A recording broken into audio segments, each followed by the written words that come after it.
Assalamualaikum warahmatullahi wabarakatuh. Perkenalkan saya Delia Priliani dengan NIM 2102407 dari kelas 1B Prodi PGSD.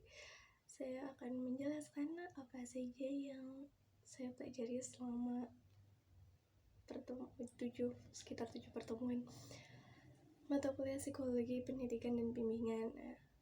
Mata kuliah ini sendiri mempelajari tentang bagaimana cara manusia belajar.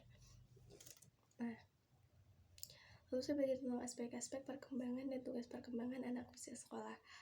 Perkembangan itu sendiri dapat diartikan sebagai proses perubahan kuantitatif dan kualitatif individu dalam rentang kehidupannya, mulai dari masa bayi, anak-anak remaja, sampai masa dewasa.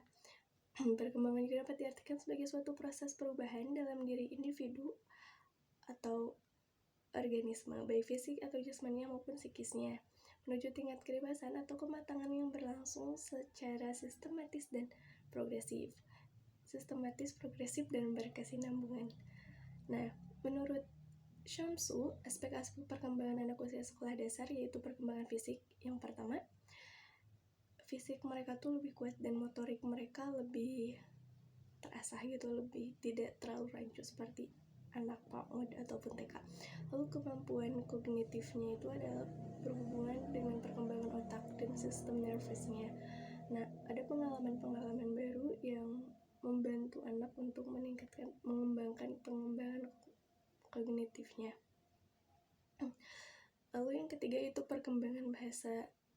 Nah, awal mulanya kan anak-anak itu tidak bisa, maksudnya waktu bayi tidak bisa berbicara, lalu seiring berjalannya waktu mulai mengenal kata-kata, dan setidaknya untuk anak sekolah dasar setidaknya bisa menggunakan sekitar 4.000 kata.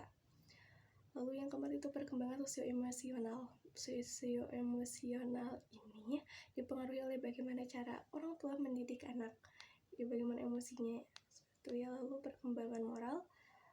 perkembangan moral tuh waktu anak-anak sekitar usia SD tuh mulai mengerti apa yang harus dilakukan, maksudnya apa yang baik untuk dilakukan dan apa yang tidak baik gitu.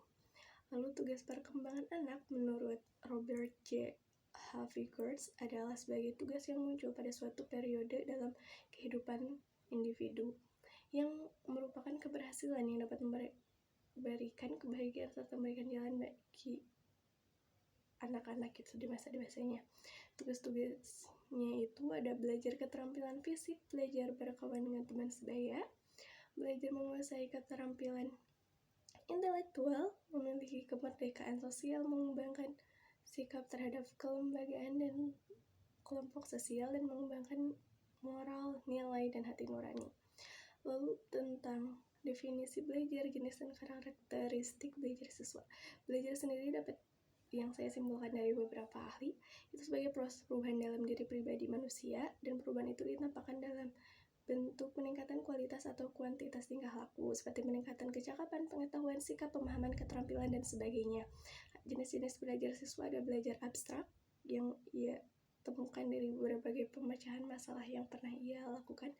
Lalu keterampilan belajar sosial, belajar rasional, belajar kebiasaan, belajar apresiasi, belajar pengetahuan.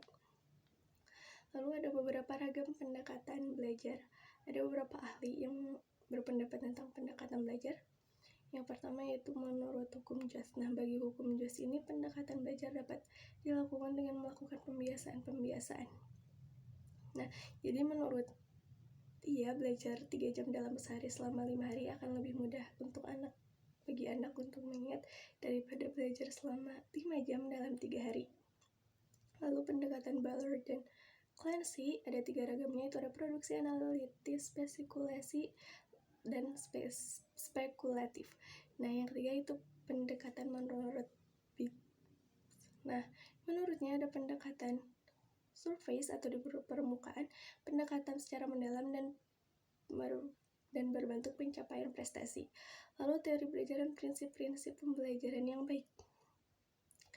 Prinsip pembelajaran yang mendidik yaitu bagaimana siswa untuk mencari tahu sendiri bagaimana ini dan itunya. Ada beberapa aliran belajar, yaitu ada aliran behaviorisme, konstruktivisme, kognitivisme, dan humanisme.